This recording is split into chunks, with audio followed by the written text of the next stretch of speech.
Thank you so much for listening to Breadwinning Mums. We really appreciate your continued support over the last year, and we're happy to announce that we have published the Breadwinning Mums book. Yay!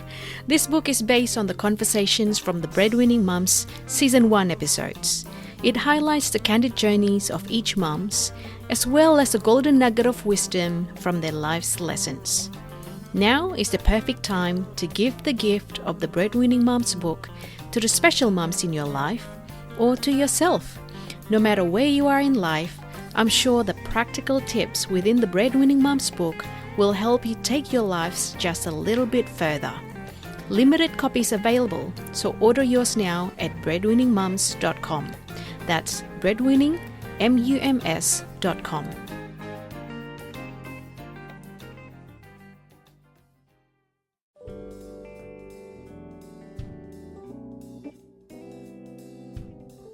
Coming up next on the Breadwinning Mums. There's a roof garden, and there's stars, and there's birds flying, and flowers blossoming, and this beautiful southern aurora in the distance, and meteors flashing by, and this entire universe of people and things. And so that it turns out that, yes, you live in this little pyramid, but actually there's an outside, and there's a bigger picture. And that's what we mean by spirit or spirituality, is when you blow the lid off and see what's outside.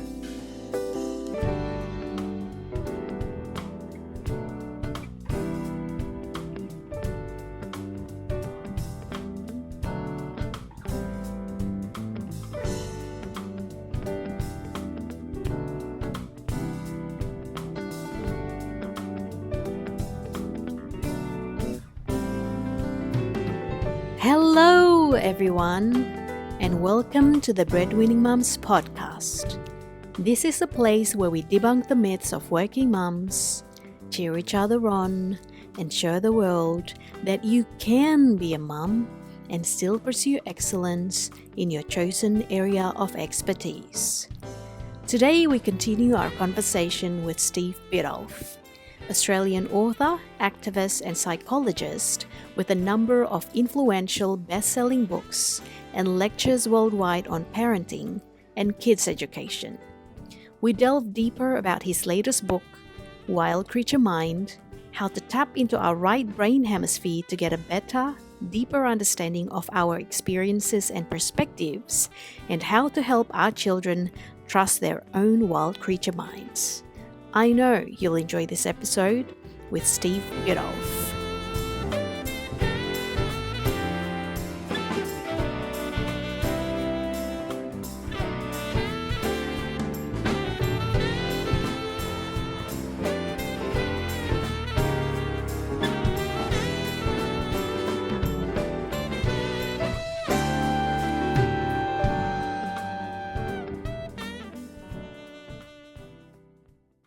Steve Biddulph, welcome again to the Breadwinning Mums podcast.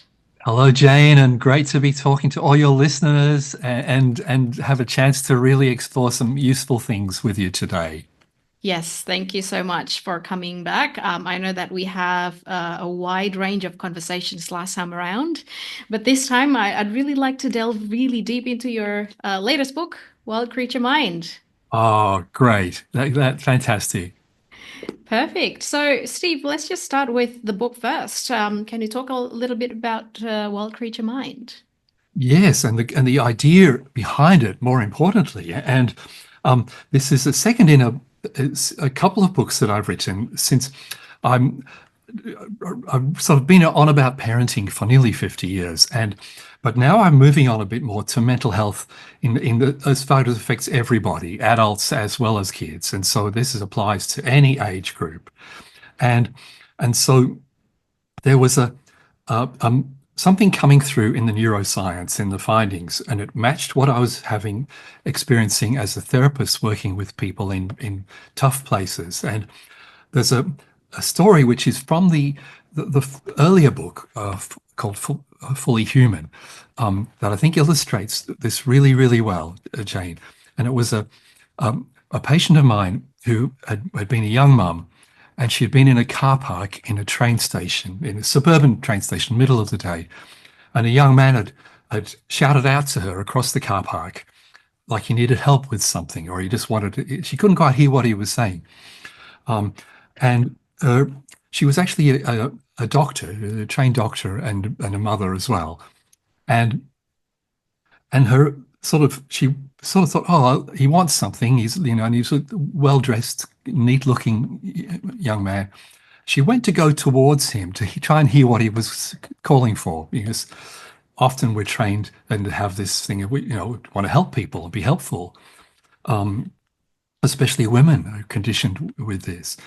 And then, Jane, this incredible thing happened. Something deep down in her tummy, something went like a little twinge, like a little sort of muscle kind of tensing up. And to her great surprise, she suddenly had a kind of the beginnings of a panic attack. And what she did was she turned away from him, hopped into her car, locked the doors, and drove out of there quite quickly. And her last glimpse of him was he was just standing, kind of staring at her as she drove off down the road.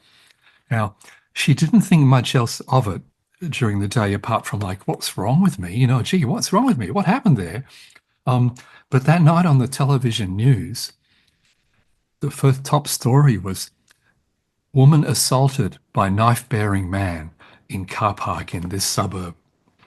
And her husband came into the living room and saw her sobbing on the couch because that was her station, was her car park, and the time of it was just after she'd been there. So that young man had attacked the next woman who came to that car park. Luckily, he was interrupted, and the next woman was injured, but she was saved.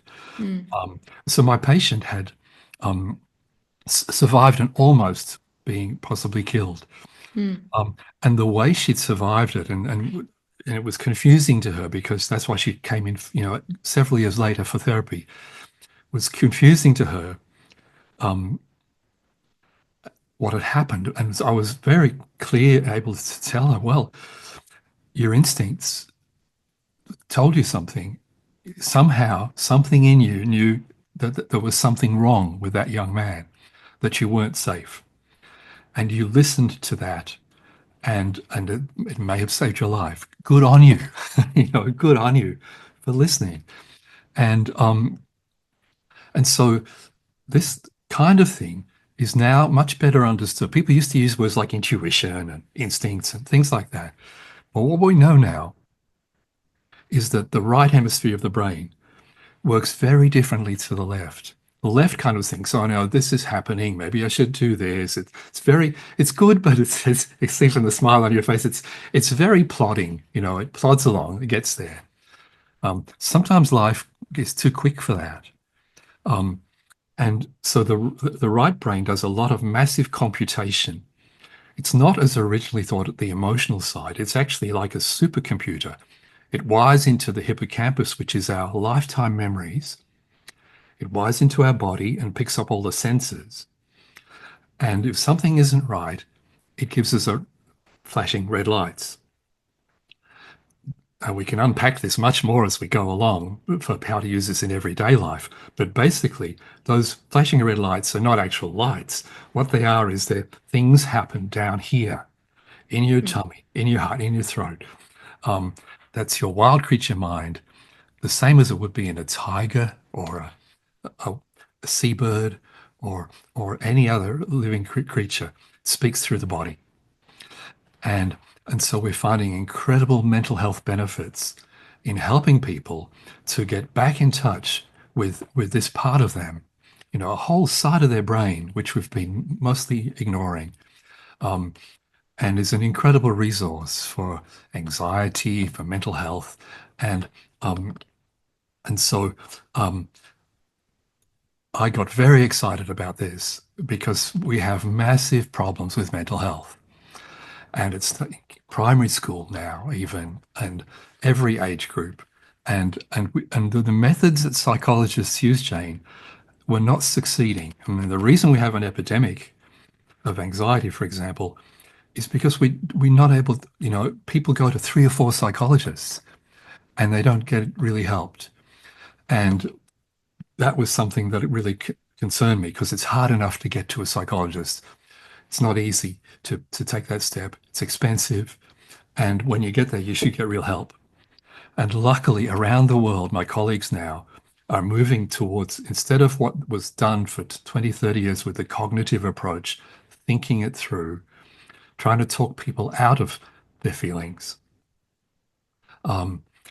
Sometimes useful, but not often. You don't need to be talked out of your feelings. We need to go towards our feelings. And I'm glad you're smiling at that. Does that make sense, Jane? Yes, makes perfect sense. Thank Mm. you. If I could share an insight that I received out of reading Wild Creature Mind, Steve. And first of all, I really like the way you set up the book. It's both complex and very simple at the same time, perfect for all ages. I love that you use animals to symbolize different type of feelings that may be associated with settings. But just out of personal experience, I was actually living in the US for a good part of 2023. And I was exploring different work, career trajectories, basically. And for one reason or another that I couldn't compute, I decided not to proceed with that tangent. And I came back with the family. And I wasn't quite sure. I just thought, it doesn't really make sense because A, B, and C. And then I started reading Wild Creature Mind, and I tend to process things as I run. It's my own form of meditation. And then out of nowhere, as I was running, and I can still remember exactly where I was, it suddenly I received this almost 360 degrees view of course it didn't work. It's because of A, B, C, D, E, F, G, all the way to the Z. It's, it's the opioid epidemics. It's the way you don't feel quite safe every time you go to the subway. It's the way that the work and life balance just doesn't seem to make sense for me and my family's point of view. There's a lot of range of reasons why it didn't work. But I guess from my left brain, the way I tried to make sense of things for a while, it didn't quite paint the whole picture. Yes. That puts it exactly why I think such a great thing is that there is a whole picture, and a whole picture is got many, many elements, and each of those elements has got different weightings that we would put on them. And there is no way, even if you have the most scientific mind in the world, you could not work the algorithm to balance those all out. And so our left brain goes, it's either this or this choice, or this has to lead to that. But the real world is much more complex. And fortunately, I mean, even the world of a tiger is more complex, or a little duckling or anything, all these different things going on. And for millions of years, tigers and ducklings have got along. And so your brain did a sort of a complete computation of that. And that was on the right side of your brain. And your insides just felt like, I want to come back to Australia. And fortunately, you trusted yourself. You have a good a kind of self-belief that will allow you to do that when you can't. People listening will have this issue. They say, I want to do this, but I can't explain the reason. Yeah. I can't tell my husband. I can't explain to my husband why it is. Or I can't explain to my little 6-year-old why I don't want them to go to a sleepover at that friend's house. The other friends I feel okay about, but that friend I just don't feel okay. And so sometimes this is podcast called Working Mums, and sometimes as a mum, it's okay to say to your children, I don't know why, I just don't feel right about it.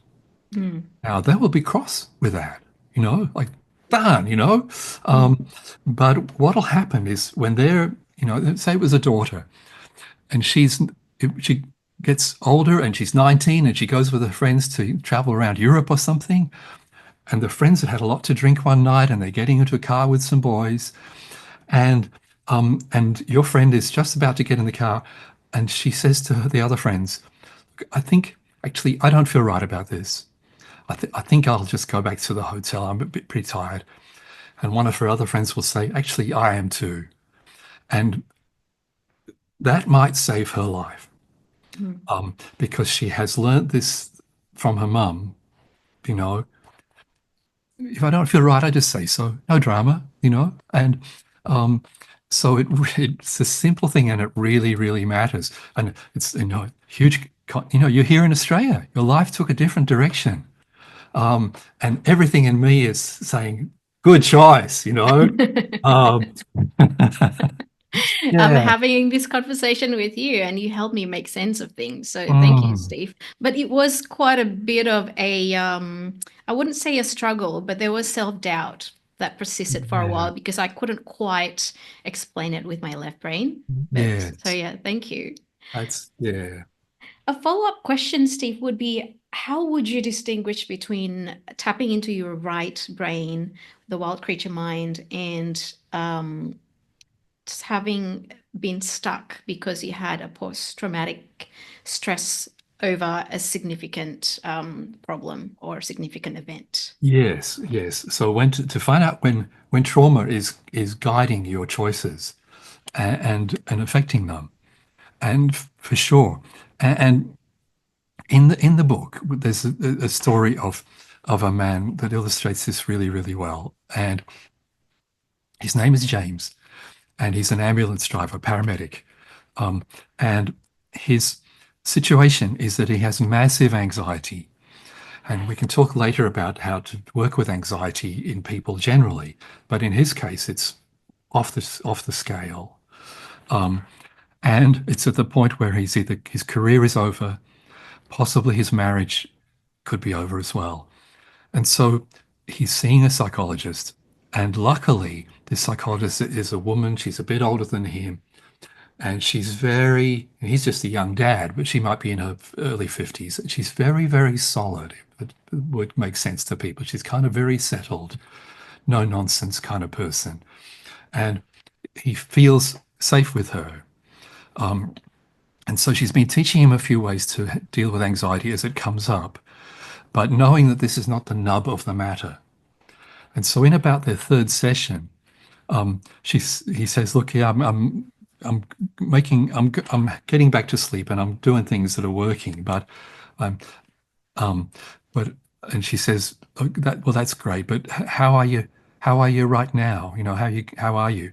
And he says, well, I'm the way I always am. He said, I'm really kind of twitchy and jumpy, same as always. And she says, okay, so where this is the question which is the one we are now teaching people to use.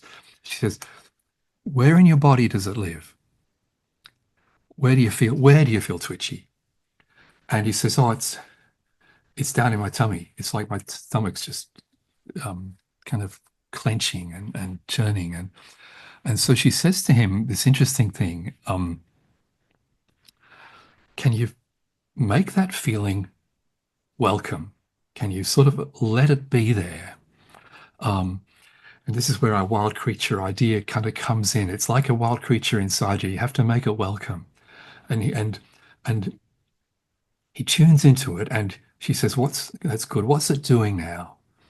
And he says, it's coming up. It's coming up in my middle. It's like it's around my heart now. She says, that's great. You're doing really well. And she moves a little bit closer to him on her chair. She's got a chair that wheels in closer. And he's very focused inwards. And he says, oh, geez, it's coming to my throat. It's really tight. And she says, you're doing great, James. It's moving really well. It's in your throat. Just make it welcome there. And he says, I can hardly breathe. And she says, just, can you make a bit of a sound? And he makes the sound, and all of a sudden, this sound comes out of him like a wailing. And he's crying. He's bent over, right over forwards, just sobbing and sobbing. And she just sits with him. She doesn't say anything. She doesn't try to stop it or fix it, but she's close enough that he can feel that she's with him. He's safe. And what always happens with any kind of strong grief feelings or whatever, they run their course, Shane. They do what they're meant to do, and eventually, he comes up out of crouched over, and she says, What's happening, James?" And he says a girl's name. He says, "Anita." And she says, "Who, James? Who's Anita?" Now, what she's doing now, as the people listening will be aware, and you will, that she's moving him now to this left side of his brain. What's the girl's name? It's factual now. And he tells her, Anita was a little girl that was hit by a car outside her school. And his ambulance got there, like 12 minutes they got there. It was the worst case possible scenario. The mum was there. The little girl's mum was on the spot. Kids everywhere. The car, and they got the little girl, and she's still conscious, but very injured, badly injured. And he said to the little girl, "It's okay, sweetheart. We'll look after you." And they got her into the ambulance and full of morphine. But she died on the way to hospital. And what had happened in his career, paramedic, there are many, many of those instances. But he knew he had post-traumatic stress, but he didn't know which incident it was. And so when he tuned into the feelings and stayed with them, his right brain popped out. It's this one. And they talked about it, and he started to cry again. He said, "I told her she'd be okay." And she wasn't. And I can't tell this without crying. And they worked out something to do. They worked out a ritual. And rituals are sometimes a really great thing. And the next time they didn't meet in her office. They went to the cemetery, and he went to the little girl's grave, and the therapist sat in the distance, just was there. And I think what he said was sorry to the little girl. Now, none of this makes logical sense. He did his job. There was nothing he could do. Of course, you say reassuring things to a patient. That's the right thing to do. But in his mind, it just was, that's how it felt. And so he said sorry, and that was what he needed to do. And from then on, his life lifted up and onwards. These are the qualities we want in our ambulance drivers. We don't want them to be robotic. We don't want them to be callous. We would like them to keep their hearts open. But we have to help them, because they're opening their hearts basically in hell sometimes. Basically all of our lives at times are opening our hearts in hell. And so the post-traumatic stress was something which his wild creature knew how to deal with. And it just needed support on the outside, so that he could go there and feel safe. No different to when we help one of our little children who's upset to get through that. And there's several stories in the book about people doing that with little kids. It's an everyday thing. But that's the answer to your question. And people listening who will have post-traumatic stress, it's very, very common thing. Listen to your body. Let whatever's coming come through. If you find that hard, get the help of someone who can be with you through it.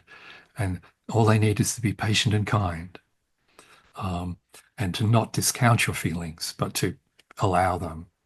And so the message for listening to this podcast is those things can be fixed.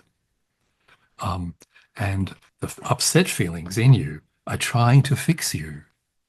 It's not a problem that you've got a headache or a gut ache or tight shoulders. That's your wild creature saying, something here you need to deal with. The red lights, that you spoke about. Pay attention. Stop ignoring me. Yeah. Yeah. And All if right. you ignore it long enough, it'll really make itself heard, right? It'll make you feel very crook. That's right. That's right. Yeah.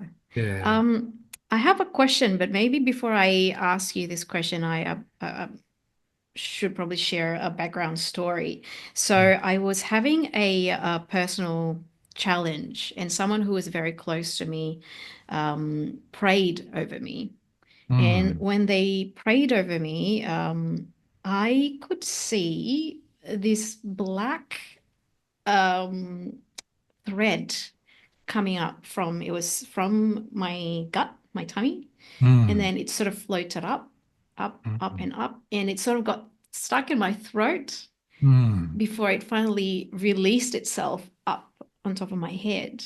And then I Wow. just felt so much lighter, so much at peace with the challenge that I was facing. Yeah. And so the question that I'm asking is, do you think that there is an intersection between psychology and spirituality? Yes. Yeah, it's the best psychology is spiritual. And every Carl Jung said that every significant problem of life is a spiritual problem. And not in the sense that it's in the domain of the minister at church or the priest or anything like that, but that it's to do with why are we in this world, and what is a human being?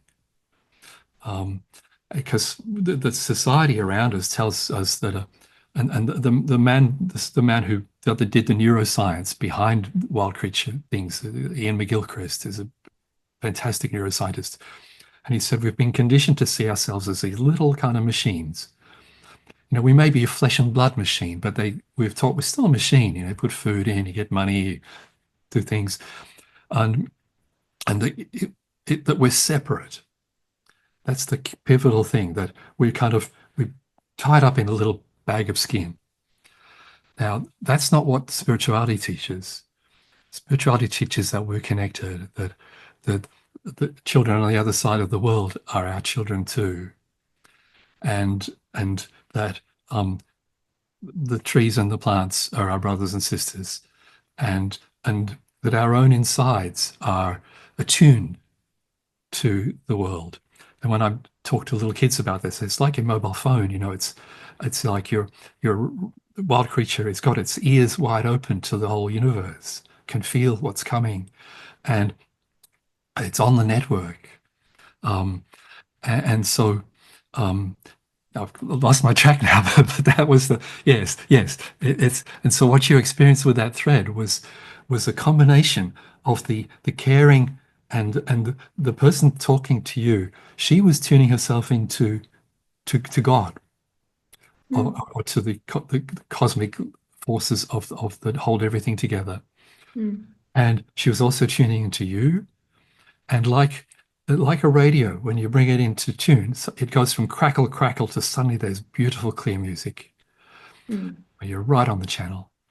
And so your own body was moving that thread through as a kind of a physiological experience. And because they're not different, it's not a boundary between spirit and mind and body. It's all flows. And again, I'm really impressed that you moved so quickly mm. through that. And yeah, Interesting. yeah, Yep. I really love the overlap between that, what happened then, and Wild Creature Mind. And also, funnily enough, because I didn't link the two, the left and the right brain, I thought, okay, that solved everything. And then I just went on my life the way I had always been, which created the same issue that happened, that created the problem at the first place. But I learned to then connect the two. The wild creature Mm, mind or the right brain is trying to tell you that something was wrong, and that built up over time. But then it needs to speak to the left brain and see rationally what is going on here that is not making yes, sense to you, and how will you be fixing or changing the way you live yes. your life. That's where the left brain comes in handy. Yeah. Um, because we're not saying here abandon yourself to your impulses or anything. If you're talking to a child and your child is saying they've got a tummy ache before they're going to school, and you sit down with them, you might ask them, what do you think your tummy ache is saying to you? Mm. And and they'll usually know. Um, and then you can deal with that. They're saying, look, my best friend is not playing with me. She's gone and she's playing with other people now, and she doesn't play with me. And um, and okay, that's a practical problem. And does she do that very much? Yeah, she plays with me one day, and gets me to buy her lollies or something, and then the next day she's with other people. And so you might be having a discussion in the end, like some friends are not very good friends. Um, do you think this is one of those? And she's going, but she's the only one who talks to me. Okay, so that's a separate problem. You need to start looking for better friends.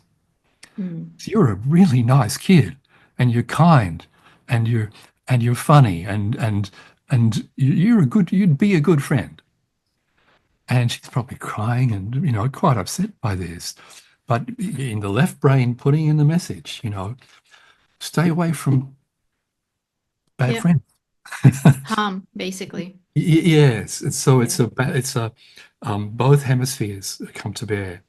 Yep. Um, and when I'm talking to you here, Jane, I'm trying, and I'm only a beginner myself in this, but I'm trying to say in my body, um, am I rushing too much? Um, am I calm enough to get the message across? And I'm talking to you, left brain, to and fro, and then coming back inside and just getting the measure of it. And our faces are tuning in. And so the faces are very right brain things because they're complicated. A Mm. little twitch of the mouth and a little turn of the eyes. And um, I was in a meeting this morning, and a man sitting beside me um, um, gave a little kind of snort at something I said. Now, my wild creature mind registered that. Mm. Normally, I would have just gone on ahead and in fact probably got a bit more anxious. Instead, I said, "What does this snort mean? Mm. What's with the snort?" And Mm. that took a very different direction. He had been bullying the meeting Mm. with his black mood, and Mm. everyone was feeling oppressed by that. Now, I've worked with violent offenders, and so what you do with a violent offender is you name things up. When there's a little microaggression, Mm. that's a sign of someone kind of just edging into big aggression, Yep. and so you call them on it, and say, you're kind of trying to use scare here to get your way. You can get your way by just saying it. People can negotiate. People care about you. You don't have to bully everyone. And so I'm learning to. I used to just get nervous around people who were in a bad temper, Mm. and now I'm a bit more likely to say, you look like you're in a bad temper. Um, is there something that I've said? Is there something going on in your life that we can take account of? But my insides feel really uneasy at the moment, Mm. Mm. um, and it very different picture when you do that. It, as we say in family therapy, it all gets real, and all of a sudden it's opened out, and when it's opened out, you can always deal with it. Mm. It's only when things are hidden Yep. that it's scary and mysterious and so on. I think because when you ask them that way, you allow them also this, you give them the space to go into their own wild creature mind Yeah, and giving them that psychological safety as well. It's okay to be afraid. Let's talk about those things that are making you yeah, scared. yes, that's right. And I think in the case of this person this morning, they just might not change straight away, but they're not going to try the snorting Yeah. Yeah, you number call them out. anymore. Yeah, That's that's a right. good tip. One step at a time. Yeah, yeah. Uh, that's good. Thanks for sharing. Another thing that I found quite interesting from your book, Steve, was about tremoring. Can you tell us a little bit more about Oh, tremoring? yes, yes. Oh, um, this is it's a huge thing. And again, it's a thing that we're we're animals, and animals have ways of getting through things that have worked for millions of years. If say a rabbit is chased by I don't know, a wolf or something, a mountain lion or something in the middle of a snowy winter time, quite often the wolf catches the rabbit. It's touch and go, and rabbits have a thing where they do a big kind of jump and get away out of something's jaws, leave a bit of fur behind. And the rabbit's never too far from its burrow, and it's straight down its burrow, and the wolf is left hungry. Wolves only succeed one time out of 10. Now, that rabbit just had what we would call a seriously traumatic experience. If you or I were almost eaten by a wolf, we'd need a couple of years of therapy. Except what the rabbit does, and they've filmed this down in the rabbit hole, and you see it you see this even in dogs left outside the supermarket. It will start, once it's safe, it will start to tremble, and it'll tremble like that, head to toe, for maybe 2 or 3 minutes. Now, what's happening there is that it had a lot of adrenaline to run and get free, and the adrenaline hasn't gone yet. And so the rabbit is trembling because that's the adrenaline is supposed to create muscular action. That's what its role is in the body. It's done running, but it still has got that problem of the adrenaline. And so the shaking discharges it. Now, my job for 40 years was appearing on stage. I was a stand-up psychologist, and I thought that I knew the best way to help parents was to meet large audiences and embody and represent what I was saying about fathering and children and boys and things, and people could see that I was the real deal. And it was just more fun than reading books. Not everyone reads books. But every time I was ready to go on stage and the school principal or whoever was introducing me was on, doing their thing, I would have this experience of an anxiety attack would happen. I'd start to feel shaky. And if I hadn't known about this, quite serious, my vision would blur, and sweating, but this would happen probably all the time, every second time, and I was completely at ease with it because I knew what it was. And what it was that in order to go on stage, you need some adrenaline. I was going to be up there for 90 minutes. There were people who had driven or flown hundreds of miles, and to hear this talk, had big problems with their kids, and they really needed to be there. I needed to be very energized. But with energized, there's just this sweet spot. And so what my body was doing, it was discharging the excess adrenaline.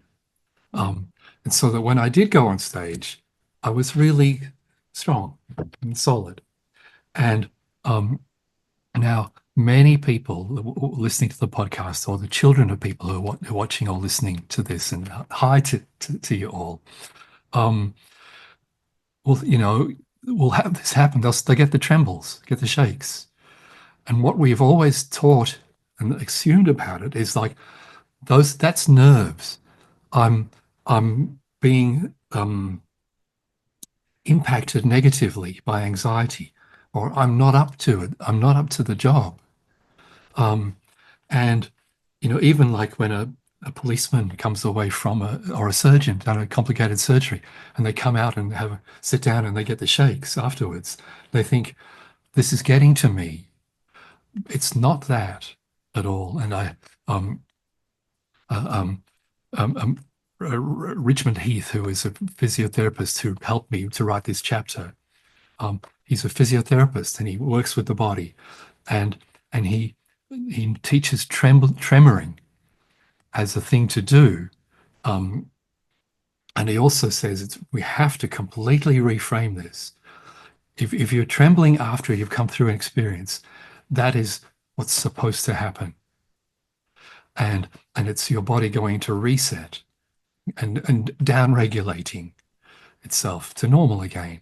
Now, if you don't do that, and many people for centuries have not done that, and they've had particularly men, get drunk, um, fight with your family, some other thing, rush too far. Does that make sense? That's interesting. Yeah, that's a byproduct of the excess adrenaline that you took home. Exactly. Ah. And so it can you can store it, in the story, James had stored that for several years, with all the other things that it come through, and so it's a very Zen thing, to kind of a very kind of the opposite of what you think, that by being weak you become strong, becoming soft you become firm, and all those things that Chinese philosophers used to teach. And so you can say tell your kids this, if you get shaky before the exam, that's totally fine, or before the speech. It said, don't fight it. Kind of let it rip. Shake from the tops of your sort of say, hello, old wild creature, welcome back. Thanks for getting me ready. And then it'll be gone in 20 seconds usually. It's all it'll take. Yeah. Yeah, as you start, you feel it. You feel a sense of focus and centeredness, and then it just carries you through whatever you're doing. Yes. Yes. Yeah, and I think I'm not sure whether if it was Adam Grant or Brene Brown that captured this. It just said, get the butterflies in formation. When you feel that butterflies rising up when you're about to do a presentation or an exam or speak in front of your friends, it's a good thing to feel those things. But tremoring, the exercise that you explored in Wild Creature Mind, is actually quite different, because you actually displayed a step-by-step process on how to process those excess adrenaline. And I've only went through it once, because I have two little ones and they always I try to do this. I'm all over you. Yeah, during this exercise, I think I got interrupted about 5 different times, and I thought, oh, this is really good, but I kept getting interrupted. But it was I've never done that before. I highly recommend tremoring to all busy parents, because it was quite relaxing and it was quite pleasant, actually. Yeah, this is the thing. Shall I describe it to people how it works, Yes, Jane? yes, And, and, please. and so the simplest way to do it, this is called tremoring, and as a deliberate thing. As you lie on your back, comfortably on a rug or something. You have a pillow if you want, doesn't matter. Whatever's comfortable for your body, and you have your knees up, so that you lie on your back and your knees are up like that, with your feet there, and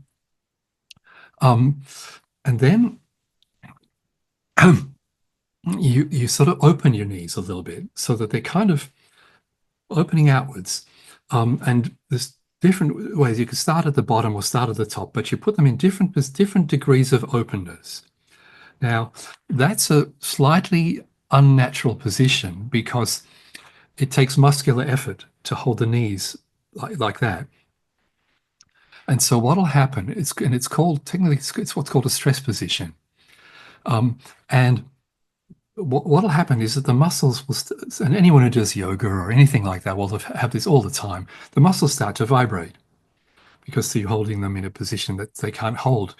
And then if you just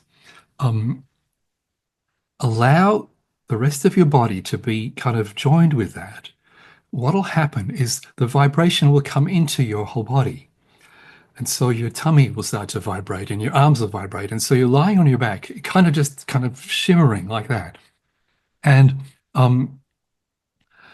it's and as you said, it's a pleasant experience. A little bit disconcerting if you're not used to that kind of thing. Because it's like, and I remember doing it the first time, it was like, whoa, Yeah. um, Yeah. what's going on? And Richmond has a free lesson on that is in the book. We give the reference for how you can look it up on YouTube, and it might now charge a bit of money. I'm not sure, but it's very affordable, and it talks you through it as you go. And I was doing it to the YouTube video, and he encouraged it. He says, whatever your body feels like it wants to do, just do it. Mm. It might feel like it wants to roll over on one side, or you might feel like you're making a sound. Often people kind of find they're kind of making kind of gasping sounds and things. And I felt like I want to roll over on my side. I'm still kind of shaking and vibrating, and you can stop it at any time. You just no trouble, just stop any time. It's like this exploration going on, and I'm lying on my side, and I had this sensation of something's happening around my mouth, and and it's kind of strange, and all of a sudden, what pops into my mind is being 4 years old, having a tonsil removal operation, and it had when they brought me the pre-med, which is the drink they give you in those days, they give you a kind of a tranquilizer, a sedative to drink. I'd spat it out because I didn't taste very good. I was a naughty little boy in hospital. I was scared out of my brain, in an English hospital in 1959 or something. Scary place. I spat out the pre-med, and the nurse was so angry with me, she didn't give me another one. So I'm into the operating theatre, very unsedated. Mm. And Very conscious and I aware. can laugh about it now, but Yeah. and of course they don't just leave it. They also put a gas on your face. And I'm fighting for my life. There's 4 or 5 nurses, including the nurse that I liked, who I was looked a bit like my mom, and I'm thinking she's an assassin. She's going to kill. They're all going to kill me. And the next thing, of course, the gas works, and next thing I'm waking up without any tonsils. Now, that was what, 66 years ago? Mm. I'm laughing about it now, but my body remembered. Mm.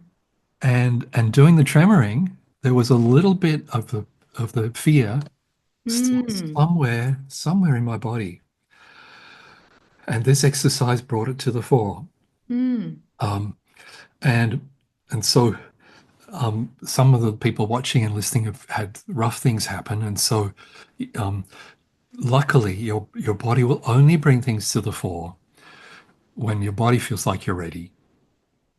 And so if you don't push it and you don't go against if you're gentle with yourself, you'll start to have little things come into your mind, or you'll have dreams. Dreams are a whole other way. Mm. Your body will heal you, and it will be trying to heal you even 50 years down the track. And that's why we have, symptoms of intrusive memories or recurring dreams. It's not because we're broken. It's because something in us, a wild creature, is saying, time to get better. Mm. Let this go. Let this move along. And if we're kind to it and say, thank you, wild creature, I appreciate your help. What do you want? What are you trying to tell me? Even if it's just so you can say, sometimes with your kids, so they can say to their wild creature feels like a little scared little bear cub. You say to them, well, you look after that bear cub. Tell it to chill. Mm. It's in bed now. It's not in danger anymore. So we can nurture our wild creature as well. Mm. Either way, yeah, and it's just human beings are amazing things, Yeah. amazing things, and there's always some. I'm 72 now. There's always an adventure, always something, you know, some mucked up part of me that I'm sorting out, and I'm glad. I'm glad. I don't want to be mucked up forever. That's so good. Thank you so much for sharing that with us, Steve. It gives us definitely some tools to work with ourselves, and hopefully, if we need to, with the help of other professionals Yeah. as well. You're a very busy retiree, and I am quite well aware of your precious time. I wonder whether if we can jump to a quick fire round. Would you be up for a quick Okay. fire round today? Yes, yes. Excellent. All right. So we It's have good. no Yes. pressure. We have 2 minutes to go through 5 questions. Are you ready? Yeah, go for it. Perfect. Steve, what's your favorite ice cream flavor? Okay, hazelnut. I Oh, love great. hazel. You can't get it very easily, but hazelnut ice cream is really nice. Yeah. Nice. What's your power song? Okay, power song is kind of like your song that makes you feel energized and strong. It's I don't know if people know it's showing my age, but we built this city on rock and roll. Oh, yes. You know that? Yeah, Oh, we that's built this city. we built it. Yeah, that's right. Um, and and and it's we. I love the we. It's not I did, and it's and it's coming out of doing a gig and doing a show.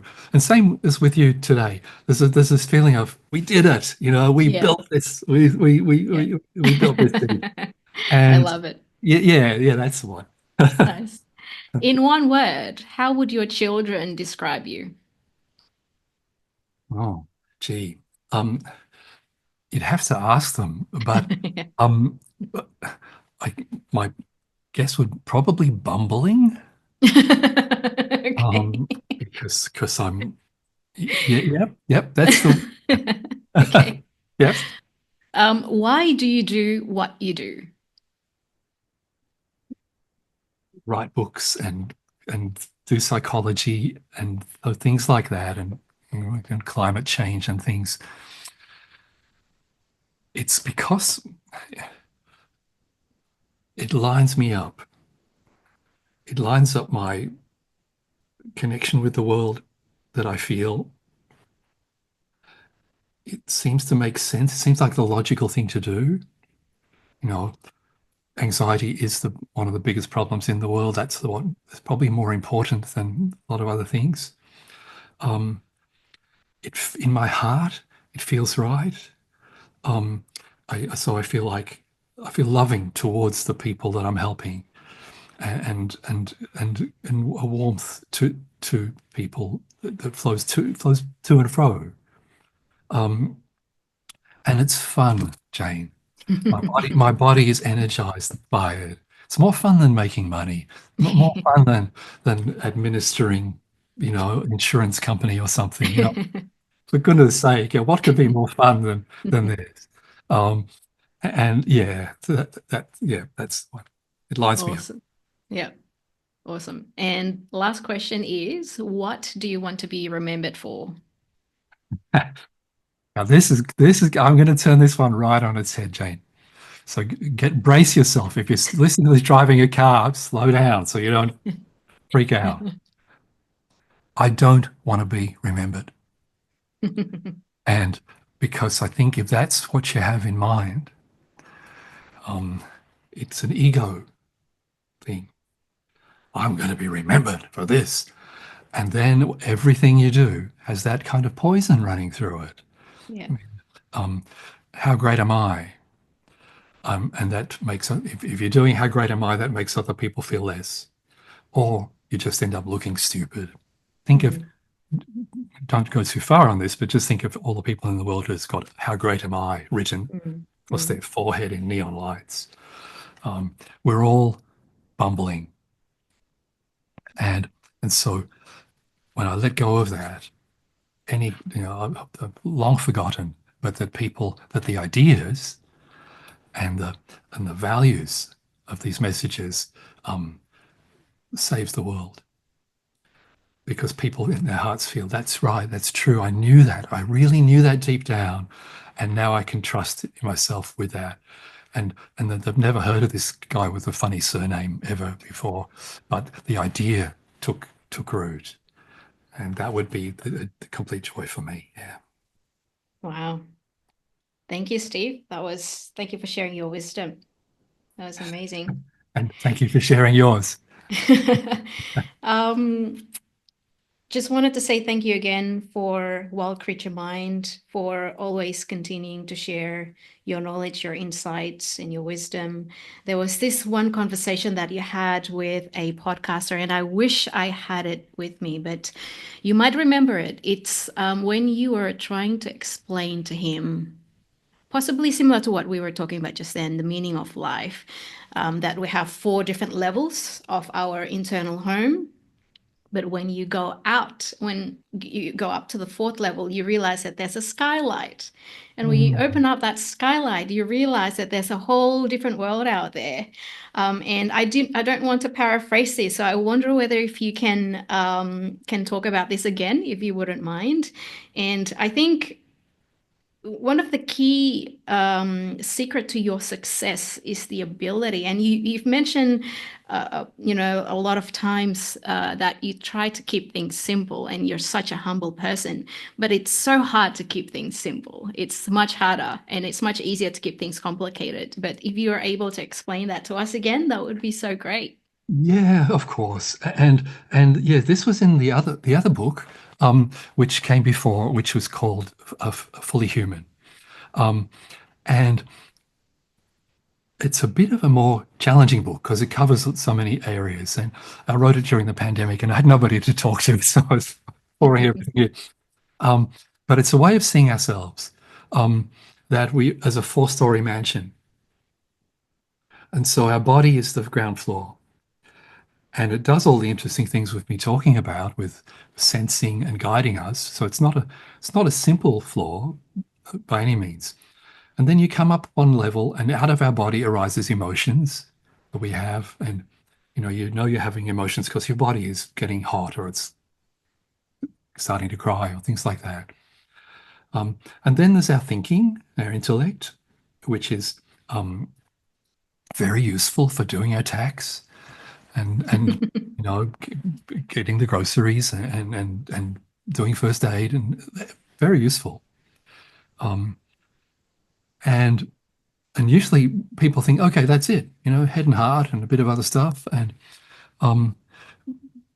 but I tease people when I'm describing this, and I say, but I know sometimes you're up on the top floor, and you've got this mansion, it's a pretty nice mansion, and you're up on the top floor, and there's a kind of a skylight.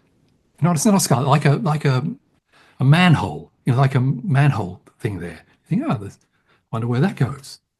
Maybe it's just into the attic or something. And you're pretty busy. It might be 2 or 3 years before you get to investigate. And one day you're not doing anything. I get a ladder. You get a ladder, and you push open this manhole cover, and there's a roof garden, and there's stars, and there's birds flying, and flowers blossoming, and this beautiful southern aurora in the distance, and meteors flashing by, and this entire universe of people and things. And so that it turns out that, yes, you live in this little pyramid, but actually there's an outside, and there's a bigger picture. And that's what we mean by spirit or spirituality, is when you blow the lid off and see what's outside. And yeah, some people find that a nice metaphor, and they start going up to the roof garden more often. So when you're running, Jane, this is what you're doing. And when people do meditation or Tai Chi, or they go to the beach for 3 or 4 days, and on the 3rd day at the beach, they walk up a kilometer of beach without having a single thought. They just were feeling the water lapping on their feet, and the birds flying across the sun, and they suddenly realize, I haven't had a thought for 20 minutes, and I feel so nice. This is why people fly to the Maldives. A lot of money, a lot of trouble, but you get that feeling. And it's not just a break. It changes you. Once you know the roof garden is there, you won't forget that. Yeah. Rough things happen. Even you go up there, confusion reigns. You go up there. And it gives you perspective. Yeah.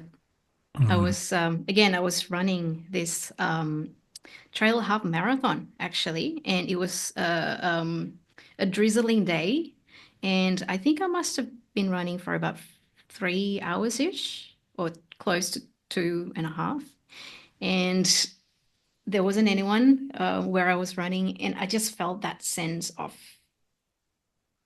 being off the land and being part of the land.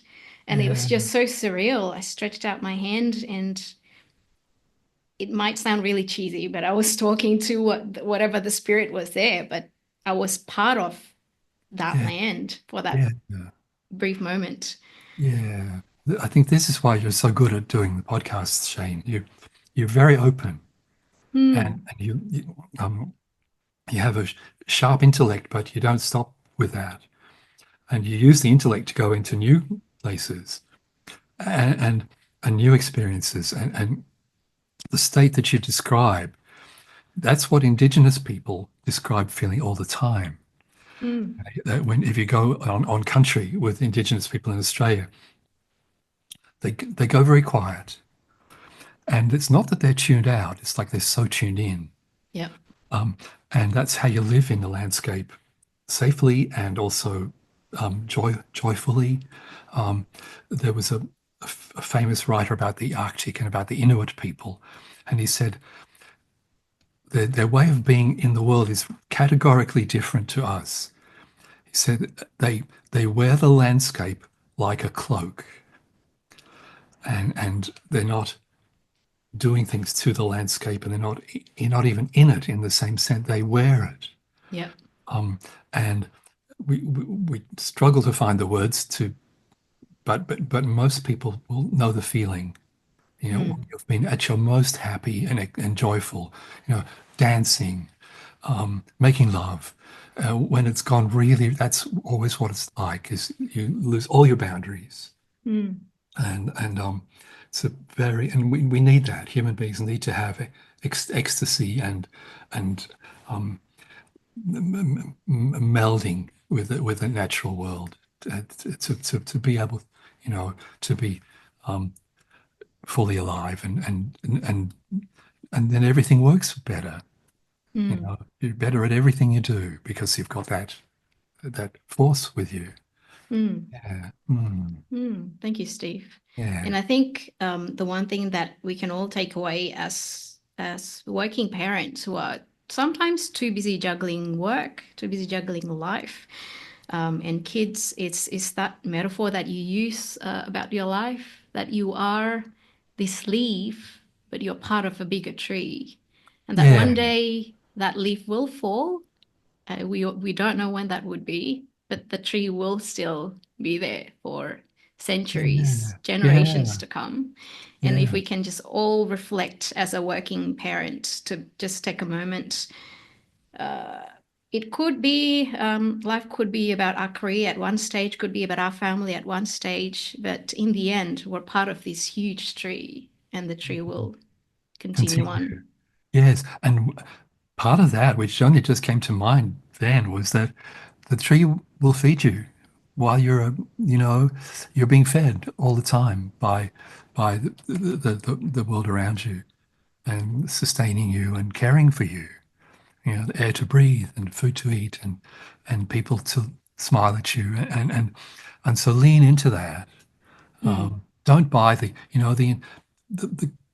corporate capital hyper capitalist world wants you to be a frightened little creature trying to buy your way out mm, into safety and don't buy into that. Lean into the generosity and the abundance of life, even though we have, you know, cost of living worries and all those things. That's in there, but it's not the whole story. We're very if you're able to listen to this podcast, if you live in Australia, you are the most fortunate 5% of humans on the planet, mm, and and just feel the joy of that and the privilege of that, and think about what you can give back from that place that you're in. mm. Perfect. I think we'll leave it at that. Thank you so much, Steve Biddulph. I hope to again meet you in person one day. I'll hopefully I'll be able to visit Tassie again. But thank you again so much for your time and for the amazing books that we have the privilege of storing in our homes and also in our heart. Fantastic. Love to everybody who's listening. And thanks so much to Jane for being a wonderful orchestrator of the conversation so I could really dig deep for what we could talk about. Thank you very much. And Thank big you. to you. Yeah. Thanks, Steve. See you next time. Okay.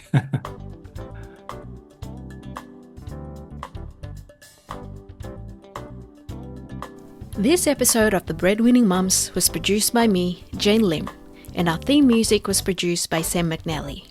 We recorded this episode on the lens of Darug people who have passed their parenting story for generations. We pay our respects to their elders past and present and thank them for caring for country. Connect with us through LinkedIn or Instagram at Breadwinning Mums. Until next time.